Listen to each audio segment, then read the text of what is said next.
നമ്മൾ അറിവിനെ ഡിഫൈൻ ചെയ്യുന്നത്. പിന്നെ എന്തിനാണ് അറിവുണ്ടാക്കുന്നത് എന്നുള്ളതാണ്. അപ്പൊ നമ്മൾ ടൂർ പോകുമ്പോൾ കാണാത്ത പല സംഗതികളും കാണും, പല പുതിയ പുതിയ അറിവുകൾ കിട്ടും. അപ്പൊ എന്തിനാണ് അറിവുണ്ടാക്കുന്നത്? രണ്ട് കാര്യങ്ങളുണ്ട്. ഒന്ന്, നമുക്ക് എത്ര ചെറിയ അറിവാണെങ്കിലും അത് ഉണ്ടാകുന്നതിനനുസരിച്ച് നമ്മൾ ഒരു ഒരു റീചാർജ് ചെയ്ത പോലെ ആവും. അപ്പൊ നമ്മളുടെ ബ്രെയിനിന് അത് നല്ലൊരു എക്സസൈസ് ആവും. ഒന്ന് അത്. പിന്നെ നമ്മള് മതപരമായിട്ട് പറയുകയാണെങ്കിൽ ഇസ്ലാമിക് പോയിന്റ് ഓഫ് വ്യൂവില് അറിവുണ്ടാക്കുന്നതിനെ പറ്റി ഒരുപാട് കാര്യങ്ങൾ ഖുർആനിൽ പറയുന്നുണ്ട്, അതേപോലെ ഹദീസുകളിൽ പറയുന്നുണ്ട്, വലിയ വലിയ മഹാന്മാരൊക്കെ പറയുന്നുണ്ട്.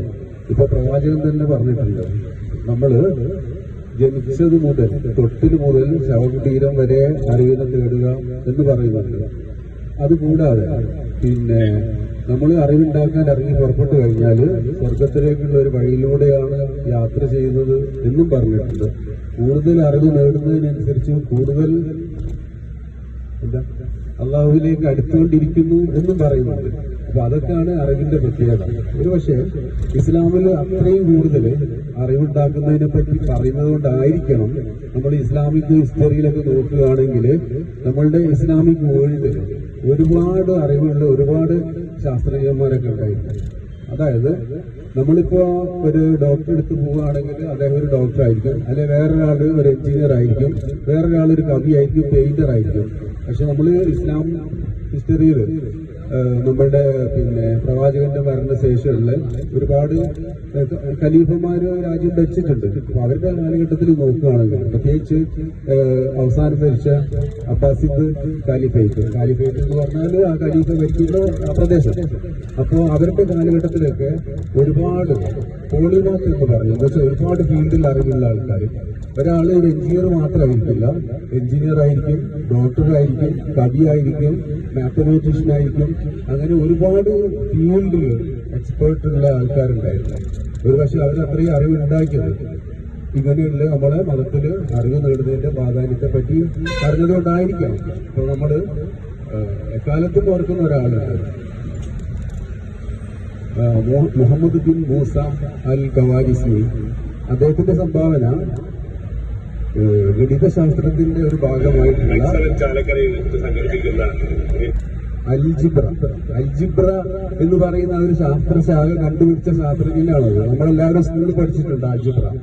അറബിയിലുള്ള അൽജിബ്ര എന്നുള്ള വാക്കിൽ നിന്നാണ് അത് വരുന്നത്. സ്കൂളിൽ നമ്മൾ B² എന്നൊക്കെ പഠിച്ചിട്ടുള്ള അക്ഷരങ്ങൾ ഉപയോഗിച്ച് പഠിക്കുന്ന ആ അൽജിബ്ര. അപ്പൊ അത് അദ്ദേഹത്തിന്റെ സംഭാവനയായിരുന്നു. അതേപോലെ ഒരുപാട് ഫിലോസഫേഴ്സ്, അങ്ങനെയുള്ള ഒരുപാട് ആൾക്കാരുണ്ട്. പിന്നെ റൂമി, അൽ ഫറാബി, അൽ ബറൂനി, അൽ കിന്ദി, അബിസീന എന്നൊക്കെ പറഞ്ഞ ഒരുപാട് ആൾക്കാരുണ്ട്. അപ്പൊ ഞാനിവിടെ ജസ്റ്റ് അറിവുണ്ടാക്കുന്ന കാര്യമാണ് പറഞ്ഞത്. പിന്നെ നമുക്കൊരു സംശയം ഉണ്ടാവും, അറിവ് എന്നുള്ളത് ദീനിയായിട്ടുള്ള അറിവ് മാത്രമാണോ, അതല്ല നമ്മൾ ഇവിടെയുള്ള അറിവ് ഉണ്ടാക്കണോ എന്നുള്ളൊരു പ്രശ്നം ഉണ്ടാവും. അപ്പം ദീനിയായിട്ടുള്ള അറിവ് അതേപോലെ തന്നെ നമ്മൾ ലോകത്തിന്റെ അറിവ് ഉണ്ടാക്കണം എന്നാണ് പറയുന്നത്. ഞാന് ഇടയ്ക്കൊക്കെ മലേഷ്യയിലുള്ള ഒരു വലിയ ഒരു മതപണ്ഡിതനുണ്ട്, അയാളുടെ പ്രസംഗം കേൾക്കാറുണ്ട്. അതേപോലെ ദുബായിലുള്ള ഒരു പണ്ഡിതനുണ്ട്, അയാളുടെ പ്രസംഗം കേൾക്കാറുണ്ട്. അപ്പൊ അവരൊക്കെ പറയുന്നത് നബിയുടെ കാലത്ത് തന്നെ പ്രവാചകൻ ഈ ഇഹലോകത്തിലുള്ള ഈ ലോകത്തിന്റെ അറിവുണ്ടാക്കാൻ പറഞ്ഞിട്ടുണ്ടായിരുന്നു എന്നുള്ള കാര്യം. ആ കാലത്ത് അറബികളിൽ ഒട്ടുമിക്ക ആൾക്കാരും എഴുത്തും വായന അറിയാത്ത ആൾക്കാരാണ്. അപ്പൊ ആ സന്ദർഭത്തില് പലപ്പോഴും പല ആൾക്കാരും കടം വാങ്ങും, പൈസ കടം വാങ്ങും. അപ്പൊ അങ്ങനെ കടം വാങ്ങുമ്പം അത് എഴുതി വെച്ചിട്ട് ഒരു എഗ്രിമെന്റ് ആക്കാൻ അത് അറിയുന്ന ആള് വേണം. അപ്പൊ അതുകൊണ്ട് പ്രവാചകൻ തന്നെ പറഞ്ഞിട്ടുണ്ടായിരുന്നു അത്തരത്തിലുള്ള അറിവ് നമ്മൾ നേടണം എന്ന്. പലപ്പോഴും പൈസ വാങ്ങിയാൽ നമുക്കൊരു പ്രശ്നമുണ്ട്. നമ്മള് ഒരാളോട് കടം വാങ്ങിയാൽ നമ്മളോടത് വേഗം മറന്നു അങ്ങോട്ട്. അതേസമയം നമ്മളോട് ഒരാൾ കടന്നു വാങ്ങുകയാണെങ്കിൽ നമുക്ക് നല്ല ഓർമ്മയുണ്ടാവും. വേറെ ആൾക്കാരോട് നമ്മൾ വാങ്ങുകയാണെങ്കിൽ നമ്മളോട് വേഗം മറന്നു.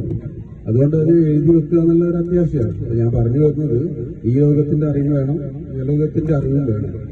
പിന്നെ എത്ര ചെറിയ അറിവ് നമ്മൾ ഉണ്ടാക്കുകയാണെങ്കിലും ഇനി എത്ര വലുതുണ്ടാക്കുകയാണെങ്കിലും അതിനൊക്കെ നമുക്ക് പ്രതിഫലം കിട്ടും. എത്ര ചെറിയ തിന്മ ചെയ്താലും എത്ര വലിയ തിന്മ ചെയ്താലും അതിന്റെ പ്രതിഫലം കിട്ടും എന്ന് നമ്മളേതൊരു സൂറത്തിൽ ഉണ്ട്. ഏതായിരുന്നു സൂറത്ത്?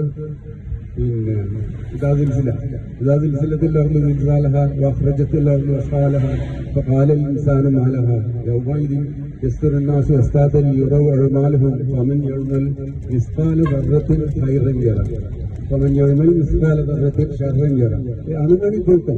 നന്മ ചെയ്താൽ അതിന്റെ പ്രതിഫലം കിട്ടും, തിന്മ ചെയ്താൽ അതിന്റെയും പ്രതിഫലം കിട്ടും. അപ്പൊ തീർച്ചയായിട്ടും നമ്മളുണ്ടാക്കുന്ന ഓരോ അറിവിനും നമുക്ക് പ്രതിഫലം കിട്ടും. അപ്പൊ നമ്മൾ ഇന്ന് പോകുന്നു ഈ യാത്ര. എന്റെ അടുത്ത് ഒരു ശാസ്ത്രീയന്റെ പേര് ഞാൻ ഓർമ്മ വരുന്നു എനിക്ക്. പിന്നെ അൽബറൂനി എന്നുള്ളൊരു ശാസ്ത്രജ്ഞൻ ഉണ്ടായിരുന്നു. ഇന്ന് നമ്മൾ ശാസ്ത്രമൊന്നും ഒട്ടും പുരോഗതി പ്രാപിക്കാത്ത 1000 വർഷങ്ങൾക്ക് മുമ്പ് അദ്ദേഹം ഭൂമിയുടെ റേഡിയസ് കണ്ടുപിടിച്ചു എന്നുള്ളതാണ്. അങ്ങനെ പിൽക്കാലത്ത് ഈ ശാസ്ത്രമൊക്കെ വളർന്നു ഒരുപാട് കാലത്തിന് ശേഷം നമ്മൾ ഗ്രഹങ്ങളും അതും ഇതുമൊക്കെ ആയിട്ട് കൃത്യമായിട്ടുള്ള അളവ് വെച്ചിട്ട് കണ്ടുപിടിച്ചപ്പോൾ അന്ന് അദ്ദേഹം കണ്ടുപിടിച്ച അൽബറൂനി കണ്ടുപിടിച്ച ഭൂമിയുടെ ആ റേഡിയസ് എന്ന് പറയുന്നത് ചുരുക്കം ചില കിലോമീറ്ററിന്റെ വ്യത്യാസമുള്ളൂ. അപ്പൊ അറബി വേൾഡിൽ അത്രയും വലിയ പണ്ഡിതന്മാരുണ്ടായിരുന്നു. ഒരു പക്ഷേ അതുകൊണ്ടാണ് ഒരു കാലഘട്ടത്തിൽ അറബി സാമ്രാജ്യം എന്ന് പറയുന്നത് ഏറ്റവും വലിയ രണ്ടാമത്തെ സാമ്രാജ്യമായിരുന്നു. നമുക്കറിയാം യൂറോപ്പിലുള്ള സ്പെയിനിലേക്ക് അറബി സാമ്രാജ്യം വ്യാപിച്ചു, നോർത്ത് ആഫ്രിക്കയിലേക്ക് വ്യാപിച്ചു, അങ്ങനെ പല രാജ്യങ്ങളിലേക്കും. എന്തിനും അവസാനം ഇന്ത്യയിൽ വരെ എത്തി. മുഗളന്മാർ വന്നു, ഡൽഹി സുൽത്താനേറ്റ് വന്നു, അങ്ങനെ പലതും. അപ്പൊ ഞാനിവിടെ ജസ്റ്റ് ടൂറിനെ പറ്റിയാണ് പറഞ്ഞത്. അപ്പൊ നമ്മൾ ടൂറ് പോയി വരുമ്പോഴേക്ക് എന്തെങ്കിലുമൊക്കെ കുറച്ച് അറിവ് നമുക്ക് ഉണ്ടാകട്ടെ. പിന്നെ മറ്റൊന്നുണ്ട്, നമ്മൾ ഒരേ സമയം തന്നെ നമ്മളെല്ലാവരും ടീച്ചേഴ്സുമാണ് സ്റ്റുഡൻസുമാണ്. ഒരു പക്ഷേ ഞാനിങ്ങനെ പറയുമ്പോൾ എന്തെങ്കിലുമൊക്കെ ഒരു പോയിന്റ് നിങ്ങൾക്ക് കിട്ടിയേക്കാം. അതേപോലെ നിങ്ങൾ ഓരോരുത്തരും ഒരുപാട് പോയിന്റ് എനിക്ക് പഠിക്കാനുണ്ടായി. ഒരു പക്ഷെ നമ്മളുടെ പറയുന്ന വാക്കുന്നായിരിക്കും, അല്ലെങ്കിൽ നമ്മളുടെ ബോഡി ലാംഗ്വേജ് ആയിരിക്കും, അങ്ങനെ പലതും. അപ്പൊ ഏതായാലും നമ്മളുടെ ഈ ടൂറ് ഒരു എൻജോയബിൾ ആയിട്ടുള്ള ഒന്നാവട്ടെ. അതോടൊപ്പം തന്നെ നമുക്ക് കുറെ അറിവും ഉണ്ടാകട്ടെ. എന്നിട്ട് നമുക്ക്